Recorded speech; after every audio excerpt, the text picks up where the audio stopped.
Good. Hey, it's Ingrid, and I'm here with JP Maurice. How's it going today? It's going pretty good. Yeah. Pretty chill. Did you get to enjoy any of the sunshine today?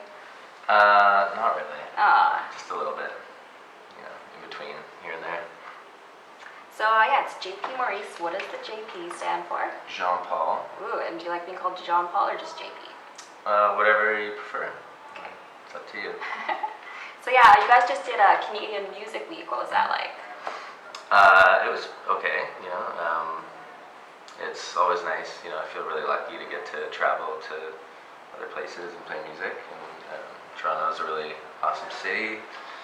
I'm not like a huge fan of the whole schmoozing, industry kind of aspect to it. There's a lot of, industry people jacking each other off, but it's nice to see a bunch of friends play music. Yeah, like what band did you get to see? Well, I got to see Bad Animal from Calgary that's playing here.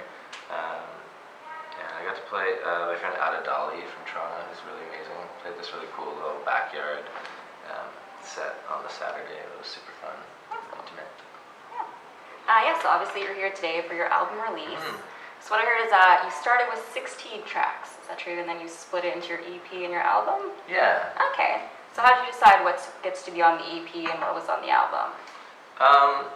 The EP is sort of more, there's two songs from the EP that carried over onto the album, sort of bridged the gap, but there was sort of two distinctly different kind of vibes to some of the songs. The EP is a little darker, a little more piano based, and the album, at least the back half of it, is a lot more alt country almost, more upbeat, and so it kind of was pretty clear which songs would fit together as one thing and which ones would fit for the other. Okay, so yeah, it's called Girls and Boys, and you're saying they sound kind of different. Do you think that's how girls are depicted as dark and theatrical, and boys are more countryish, or No, I don't think it would have been that conscious of a decision. It was, it's not really, they're not really that vastly different. It's still my music, and it's still can be somewhat the same, but I think it was more just the whole concept of the Girls and Boys was to sort of show dichotomy in two sides. It's obviously a really simple way of black or white or left or right, and not that one is there's a lot of different things in between, and it's just sort of more just trying to see all sides, and that every all sides. I was kind of brought up with my dad being a devil's advocate, so he definitely raised me to always try and see the other point of view. That's good thinking, yeah. Why not, right? Yeah, so you were saying there's two songs on both of the EP and the album? Mm-hmm. And it's the same songs? Yeah. So just to make them kind of similar? Yeah, they're sort of the two lead singles. So, when the EP came out a year and a half ago, so, I just wanted to include those on the album as well. Okay, so yeah, another cool thing you did is you were on the launch. Mm-hmm. I saw the commercial and everything, but I have no idea what it's about, so I figured I'd ask you. Okay. What do you do on it? Well, you should check it out. It's a reality TV show. It's a music competition show. So basically, you're competing for a panel of judges, industry. My episode was there's Scott Borchetta, who's the head of Big Machine Records, who discovered and signed Taylor Swift. So him, and then Ryan Tedder from One Republic. So you're auditioning for them, and to record a song that they've already, Ryan Tedder for my episode brought a hit song, so you're auditioning to be able to record it. So Okay.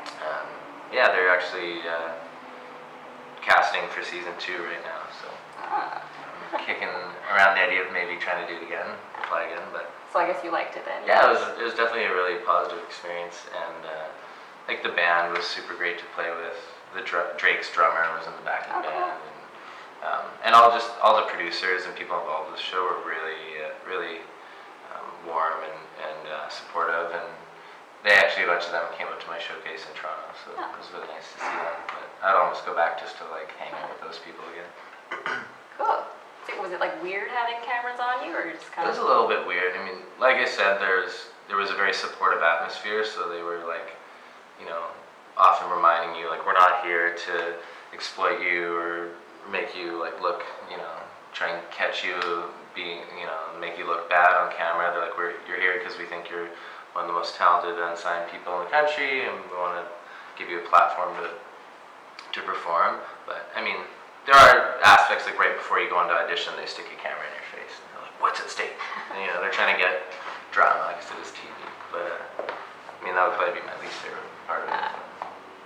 At least there's a good chunk of it that you liked. Yeah, it's definitely a positive experience. All right, so since you're from Vancouver and the album is called Boys, I thought I'd ask you who are some of your favorite Vancouver boys? Vancouver boys? Yeah. I guess you could pick probably the boys in my band. Ah, cute, okay. And yeah, I mean, a lot of the guys I play with are my best friends, so. Actually, my two best friends are not here though. Todd and Nick, so those are a couple of my favorite On boys. the list, yeah. All right, so last question, what's next for you? I already started working on another album, so I went down to LA and worked with my friend Ted Gallons. But I'm gonna, just start. I mean, I have a studio in town called Blue Light Studio, so I've been doing a lot of production and engineering work.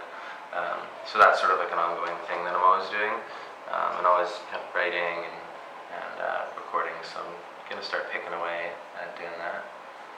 That's sort of my next focus. Cool. Yeah. Well, thanks for talking. Thanks for talking to me.